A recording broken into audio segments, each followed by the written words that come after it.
lover, take me in your dream. Take me anywhere you please, boy, you're making me scream.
My dream, and I wanted to see this happen, and it is happening. It is happening. It is happening. 8, 1, 2, 3, 4, 5, 6, 7, 8. The first company and the only company I've ever been with was Pennsylvania Ballet. I joined there in 1994 and then started choreographing in 96, and then in 97 I did my first main stage piece for them, and since then I've just been balancing both dancer and choreographer. Yeah, if you're on this leg, it is like a 2 pause. 1, 2.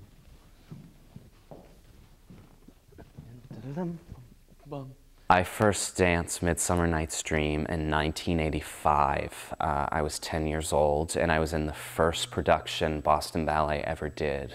Bruce Wells choreographed it. And Marilyn's inspiration to do this production was from Bruce Wells's production that she saw her son Christopher do, I think in 2000 or 2001. If I was a young little puck.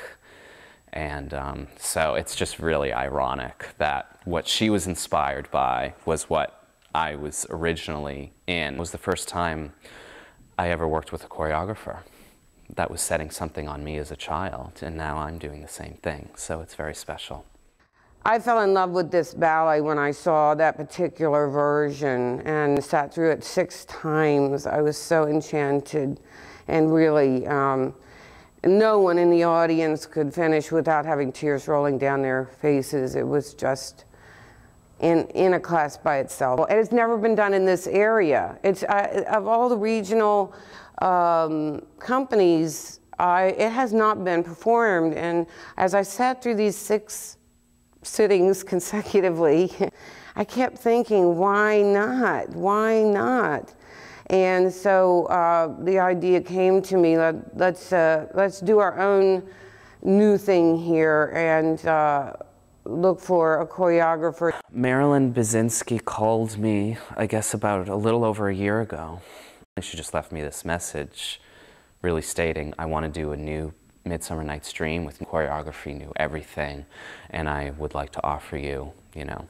She was considering a few other choreographers, but you know, my name had come up, and at first I was a little bewildered, especially because it was going to be my first full-length ballet. It was going to be my first time working with young dancers, with students, 3-year-olds to, you know, 18-year-olds. So that was a little frightening. And once I started talking to her about it, I just thought it was a real brave and brilliant idea. And I thought, and it was a great time for me as a choreographer. I felt I was ready to start, you know, working with other groups, and especially, you know, you do have to work, whether you want to work with children or not, you really should, because it's a humbling experience, and it's a really great learning experience. And I thought for Dance Theater Pennsylvania's growth, and for my own personal growth, it was a great time for this to happen. Marilyn Budzynski started Dance Theater of Pennsylvania in 1978. It was a few years after she opened Budzynski Studios in Doylestown, Pennsylvania. Midsummer Night's Dream was conceived, I believe it was about 2 years ago. We knew we wanted to try something new, and Marilyn had long had an idea of doing this ballet. The board was very excited about doing this, but we realized that we needed funding to put on a brand new ballet. We were lucky enough to get a grant from Dance Advance, which is a program funded by the Pew Foundation, and we are lucky enough to now be able to put on a Midsummer Night's Dream. The money is being used to assist us in bringing in Matthew Neenan, who is our choreographer for this piece. The grant is helping us to pay him and to bring in 5 professional dancers who will be dancing alongside our dancers in Midsummer Night's Dream. We'll also be using the funding to pay for scenery and scenery design, new props, and new costumes.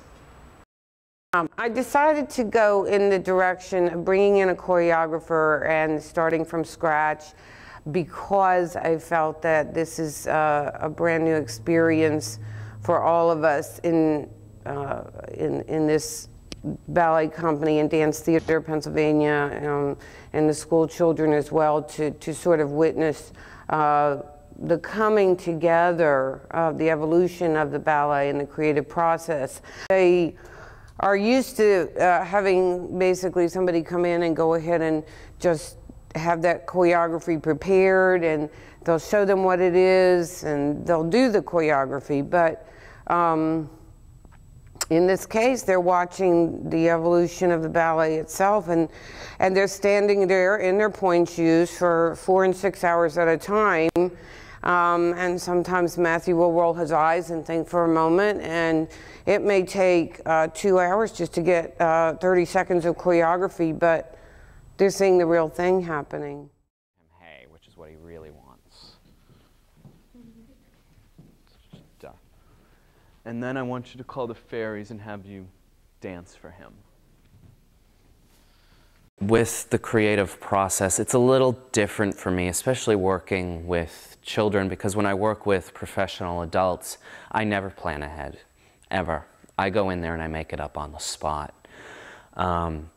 But with the children, I do kind of have to prepare more, because I can't just go in and be like, you know, you got to keep them somewhat entertained and, you know, have some kind of structure for them. Although I've been pleasantly surprised that they take to direction well. And there has been days when I really wasn't knowing what I was going to do until I saw the children. And, you know, I think it's good for them to know that this is the real deal. And then, like, as he's with Jackie, you can tell these girls, like, help him. Bring him here. Let's try that with music. Matthew's style compared to other people's, I feel like it's more free. Like, I know when he gives me something to do, like a movement, I feel like it really is dancing, like, from the heart. Different choreographers do different things. Some have everything completely set in their mind and they come in and put it right out on the dancers. But Matthew's different. He likes to come in, see what we can do, and say a dancer makes a mistake, he might like that mistake, and that could eventually become part of the choreography.